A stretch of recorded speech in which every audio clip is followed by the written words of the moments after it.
இதை விட ஈஸியாக ஆட்டுக்கால் ரெசிபி செய்யவே முடியாது. ஏன்னா எதை எப்படி சீக்கிரம் செய்யணும்னு என்ன மாதிரி சோம்பேறிக்கிட்ட கேட்டு தெரிஞ்சுக்கோங்க. முதல்ல ஆட்டுக்கால் குழம்புக்கு ஒரு பெரிய வெங்காயம், சின்னதாக இருந்தால் 2 எடுத்துக்கோங்க. அதுக்கப்புறம் ஒரு மீடியம் சைஸ் தக்காளி, ஒரு சின்ன துண்டு அளவுக்கு வந்து தேங்காவை வந்து நான் நறுக்கி எடுத்து வச்சுருக்கேன். ஸோ இவ்வளோ தான் இதுக்கு பேசிக்காக இன்க்ரீடியன்ட்ஸ். அடுத்தது பார்த்திங்கன்னா ஆட்டுக்கால், ஒரு ஆட்டோட காலை வந்து இந்த மாதிரி நல்லா நெருப்பில் வாட்டி சுத்தமாக க்ளீன் பண்ணி மஞ்சத்தூள் போட்டு கழுவி எடுத்து வச்சுருக்கேன். இப்போது ஒரு மிக்ஸி ஜாரில் வந்துட்டு கட் பண்ணி வச்சுருக்கிற தேங்காய், வெங்காயம், தக்காளி எல்லாத்தையும் வந்துட்டு ஒன்றா சேர்த்துக்கலாம். ஸோ இதெல்லாமே நம்ம அரைச்சி தான் பண்ண போகிறோம். இது கூடவே வந்து ஒரு 1/2 டீஸ்பூன் போல் சீரகம் சேர்த்துக்கிறேன். அதே மாதிரி 1 டீஸ்பூன் அளவுக்கு வந்துட்டு சோம்பு சேர்த்துக்கலாம். இது கூட பட்டை வகை போடணும். ஒரு 2 இன்ச்சு பட்டை வந்து உடச்சி சேர்த்துக்கிறேன். ஒரு 5 கிராம்பு சேர்த்துக்கலாம். அதே மாதிரி 2 ஏலக்காய் சேர்த்துக்கலாம். இப்போ இது எல்லாத்தையும் தண்ணி சேர்த்து நல்லா வழுவழுன்னு அரைச்சி எடுத்துகிட்டு வந்துக்கணும். நம்மளோட மசாலா மிக்சர் இது தான்.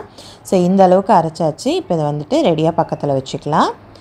இப்போ ஸ்டவ் ஆன் பண்ணிவிட்டு அதில் வந்து குக்கர் வச்சுட்டு, குக்கர் ஹீட் ஆனதுமே ஒரு 3 டேபிள் ஸ்பூன் போல் ஆயில் ஊற்றிக்கலாம். இது கூடவே நல்ல ஃப்ளேவருக்காக 1 ஸ்பூன் வந்துட்டு நெய் சேர்த்துக்கிறேன். இப்போ இதெல்லாம் சூடானதும் 1/2 ஸ்பூன் போல் இருக்குது சீரகம் சேர்த்துக்கலாம். இப்போ சீரகம் நல்லா பொரிஞ்சு வந்ததுக்கப்புறமா வந்து நம்ம அரைச்சி வச்சுருக்கிற பேஸ்ட்டை இது கூட சேர்த்துற வேண்டியது தான். பேஸ்ட்டை ஊற்றிட்டு இதை வந்து நல்லா பச்சை வாசனை போகிற அளவுக்கு வதக்கி விட்டுக்கணும். மீடியமான ஃப்ளேமில் வச்சுட்டு நல்லா இந்த மாதிரி கலந்து வதக்கி விட்டுக்கோங்க. அப்போ தான் அதோட பச்சை வாசனை போகும். இது கூட இப்போ வந்துட்டு டேஸ்ட்டுக்கு தக்கனாப்பில் சால்ட்டு சேர்த்துக்கலாம். அடுத்தது பார்த்திங்கன்னா கொஞ்சமாக மஞ்சள் பொடி சேர்க்குறேன். இதையும் சேர்த்துட்டு நல்லா வதக்கி விட்டுக்கோங்க. இப்போ இது கூட நல்ல காரத்துக்கும் கலருக்கும் வந்துட்டு 1 ஸ்பூன் அளவுக்கு காஷ்மீரி மிளகாய் பொடி சேர்த்துக்கலாம். நான் வந்து தனி மிளகாத்தூள் கூட இதில் சேர்க்கல, காரம் திட்டமாக இருந்தால் போதும் அப்படிங்கிறதுனால. ஸோ கடைசியாக வந்து மிளகுத்தூள் மட்டும் சேர்க்க போகிறேன். ஸோ இதையும் சேர்த்துட்டு நல்லா கலந்து விட்டுடுங்க. இது கூட இப்போ ஒரு 1/4 ஸ்பூன் மட்டும் கரம் மசாலா சேர்த்துக்கலாம். ஏன்னா நம்ம ஆல்ரெடி பட்டை வகை சேர்த்து தான் அரைச்சிருக்கோம்.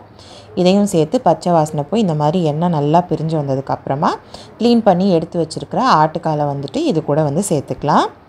இப்போ இதை வந்து நல்லா இந்த மசாலா கூட சேர்கிற மாதிரி பெரட்டி விட்டுக்கோங்க. இந்த ஸ்டேஜில் 1 டேபிள் ஸ்பூன் அளவுக்கு வந்து இஞ்சி பூண்டு பேஸ்ட் சேர்த்துக்கோங்க. நான் சேர்க்குறப்போ வீடியோ எடுக்க மறந்துட்டேன். ஸோ சேர்த்துட்டு நல்லா எல்லாத்தையும் வந்துட்டு கலந்து விட்டுக்கோங்க. இப்போ இந்த ஆட்டுக்கால் வந்து மூழ்கிற அளவுக்கு நம்ம தண்ணி ஊற்றணும். நம்ம அரைச்சி வச்ச மிக்ஸி ஜார் இருக்குல்லையா, அதையும் நல்லா வாஷ் பண்ணி ஊற்றிடலாம்.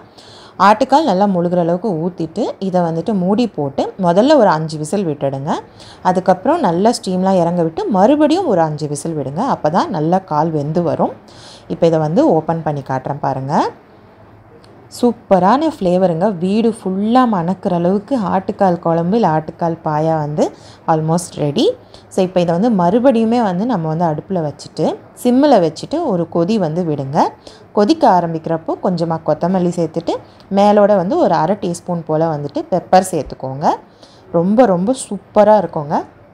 இட்லி, தோசை, இடியாப்பம், ரைஸ் எது கூட சாப்பிட்டிங்கனாலும் செம்ம டக்கராக இருக்கும்.